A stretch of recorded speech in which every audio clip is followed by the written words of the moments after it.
Thank you, Chair. Mr. President, the reality is that things are worse off for the country as compared to 2019. There's been an increase in load shedding, unemployment, crime, and the cost of living. To prevent the collapse of the country and restore the dignity of the people, the following must happen. The recognition of Amahlubi is critical in restoring the dignity of Africans. Ingonyama Langalibalele was the first political prisoner in Robben Island. It is hatred of our people that the king and the nation of Amahlubi are still not recognized in our country. The government must act on all these establishments that are selling fake foods. The environmental health practitioners must be employed and deployed to remove all unsafe foods from being sold to our people.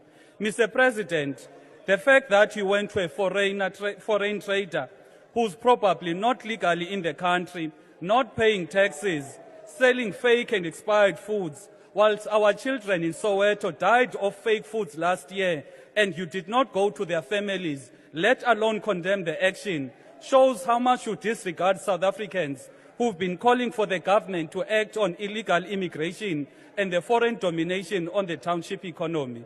The government must secure borders to ensure legal movement of people. Mr. President, the rate at which illegal immigration is happening in our country, it can't be characterized as illegal immigration anymore. It is an invasion. The government must criminally charge all these companies that are employing people who are in the country illegally. There must be an end to load shedding now. Power stations must be serviced and maintained, and the evergreen contracts that are draining the finances of Eskom must be terminated. There must be a commission of inquiry to look into the rand manipulation and the unethical practices of the banking sector. The actions of the banks in fixing the rand is economic treason that has destroyed the lives of many people. Mr. President, people lost their homes, they lost their cars, and even some took their lives because of these banks. We will not let it slide. Those banks must be held accountable. All police reservists must be employed to boost police visibility in the fight against crime. The government must be harsh against drug and human trafficking. Drug dealers are killing our country and they deserve no mercy. The government must aggressively deal with the protection fee phenomenon. Poor people who are trying to make an honest living cannot be held ransom by criminals.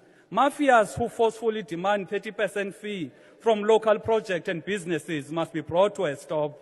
The digital industry, such as Uber and Bolt, must operate in line with our national interests. They must comply with our immigration and labor laws, protect the drivers, and pay the applicable taxes. The film and television industry must be regulated.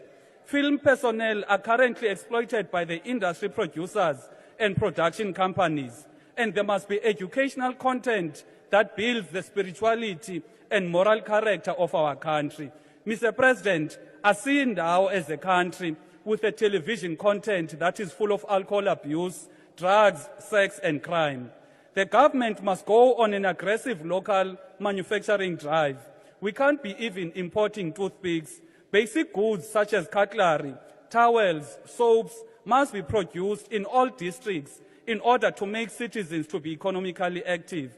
And the township economy must be transformed and restored to the citizens.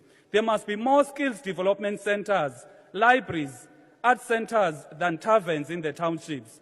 Townships and villages cannot be the face of social ills, alcohol and drug abuse. Access to health is a basic human right. Patients are not receiving adequate health care due to the shortage of doctors. The unemployed doctors must be employed now. There must be a farming revolution where all people are assisted to farm wherever there is arable land. This will reduce the food prices and ensure a people-driven food security. The agricultural assistant practitioners must be employed to drive this farming revolution. Mr. President, I want to call all South Africans to rescue our country from being a failed state come election day by voting for a people-funded and people-centered party that puts the interests of South Africans first.